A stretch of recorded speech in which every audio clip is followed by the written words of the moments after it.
सभी साथियों को नमो बुद्धाय, जय भीम। हमारे साथ आज बीडीओ साहब हैं, अतर सिंह जी, केशवपुरम के रहने वाले हैं। गवर्नमेंट जॉब से आप रिटायरमेंट हो चुके हैं? अच्छा, अब क्या करते हैं आप? अच्छा अच्छा, पीएचडी कर रहे हैं बुद्धिज्म पे। बहुत अच्छी बात है। उम्र कितनी है आपकी? 74 में चल रहा है। 74। 74 यानी कि 74 साल। Very good very good. हमारे साथ हंसता हुआ नूरानी चेहरा है, क्योंकि 74-75 साल हो चुके हैं। 1956 को बाबा साहब डॉक्टर अम्बेडकर से उनका पूरा जीवन यानी कि 75% तो हो चुका है पूरा। और हम चाहेंगे तथागत बुद्ध उनको 100 साल की उम्र देवे। आज शुभारती में मैं यहाँ आ रहा हूँ, जगह जगह से यहाँ विद्वानों के कवरेज करूंगा, क्योंकि 14 अक्टूबर 1956 परम पूज्य बाबा साहब डॉक्टर अम्बेडकर ने जो हमें धम्म दिया है, जो हमें मिशन दिया है, जो हमें जागृति दी है, जो बुद्ध दिए हैं, उसका हमारे समाज पे क्या असर हुआ है, कितनी तरक्की करी है, तो उसके विषय में जानेंगे। क्योंकि बहुत साहब हमारे पीएचडी कर रहे हैं और आपका स्वागत है, सम्मान एक अधिकार। जी बताइए। आज से लगभग 2500 वर्ष पहले तथागत गौतम बुद्ध यहाँ उनका जन्म हुआ। उसके बाद सम्राट अशोक ने उसको फैलाया, उनके उपदेशों को फैलाया।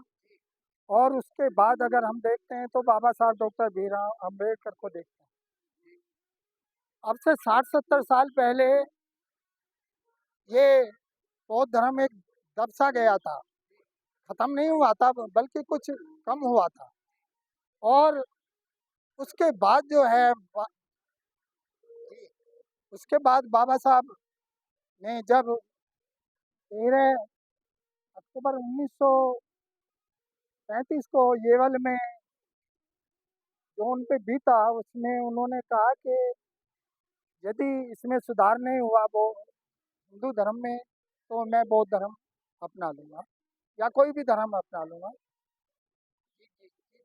तो उन्होंने 14 अक्टूबर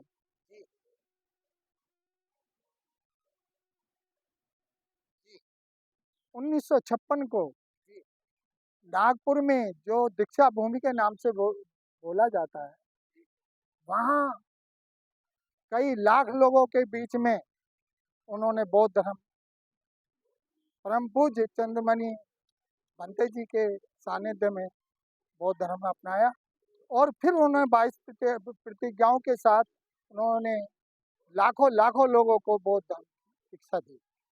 उसके बाद यहाँ हम देखते हैं हजारों अम्बेडकर भवन देखते हैं, हजारों बौद्ध विहार देखते हैं, हजारों आप द्वार देखते हैं। और कोई जगह जहाँ भी कोई भी कार्यक्रम होता है बौद्धों में, वो बुद्धं शरणं गच्छामि से शुरू होता है और पंचशील से शुरू होता है। पंचशील बाबा साहब ने कहा कि भिक्षुओं को भी बताया कि अगर आप भिक्षुओं को, ये उन्होंने हिदायत दी कि ये अगर उपासक उपासिकाओं को और यहाँ के लोगों को आप पंचशीलों का पालन करा दें, तो इस समाज का बहुत उद्धार हो जाएगा, भारत का बहुत उद्धार हो जाएगा। आज जो सुभारती विश्वविद्यालय है, यहाँ बुद्ध स्टडी का कार्यक्रम होता है, यहाँ मेले का आयोजन होता है, यहाँ देश विदेश से लोग आते हैं। और डॉक्टर अतुल बौद्ध जी ने बड़ी ये महानता और उनकी कर्मठता का प्रतीक है कि आज जो है यहाँ बौद्ध धर्म और समता, मैत्री, करुणा, न्याय और सभी जो यहाँ संकाय हैं वे इसको अपना रहे हैं। और समता भाव ये पनप रहा है। तथागत का यही संदेश था। तथागत गौतम बुद्ध ने कहा कि मनुष्य को मानवतावादी और नैतिक मूल्यों का पालन करना चाहिए।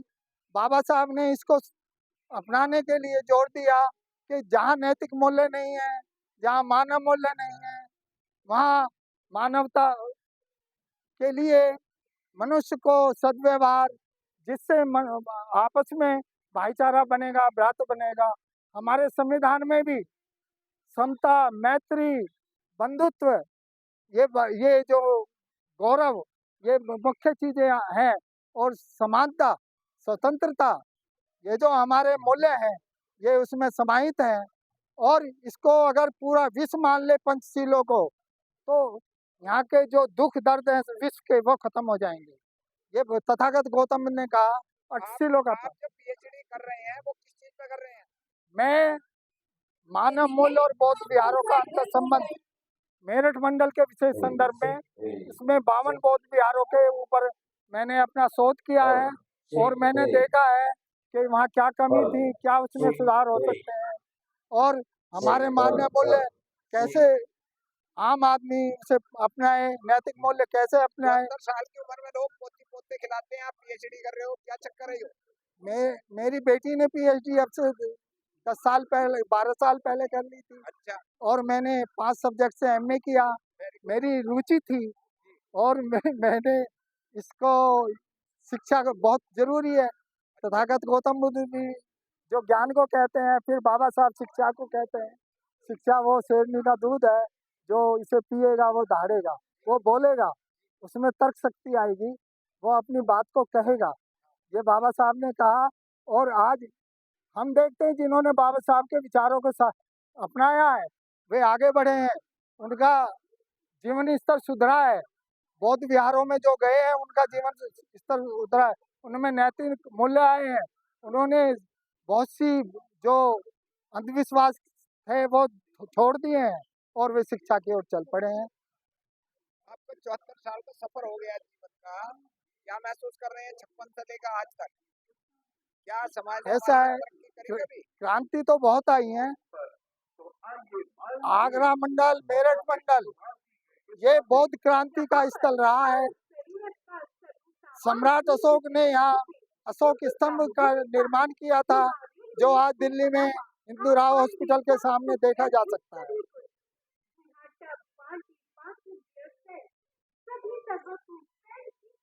वहाँ देखा जा सकता है। आज जो हम ये देख रहे हैं, यहाँ यहाँ का आदमी सच्चा है, वो जो पंचशील है उसको पालन करता है। हाँ, थोड़े इससे पहले हमने देखा कि यहाँ क्रांति हुई, बाबा साहब यहाँ आए, यहाँ जाटव गेट पर उनकी अस्थियां भी हैं, जो उसमें अस्थियां देखी जा सकती हैं। आगरा में आए, समाज के लिए ये बताइए, समाज को क्या कहना चाहते हैं? समाज को ये कहना चाहता हूँ मेरा कि जो पंचशीलों का पालन करेगा वो अपने आप आगे बढ़ेगा, जो शीलों का पालन करेगा वो आगे बढ़ेगा। हमें नशाखोरी से दूर होना चाहिए।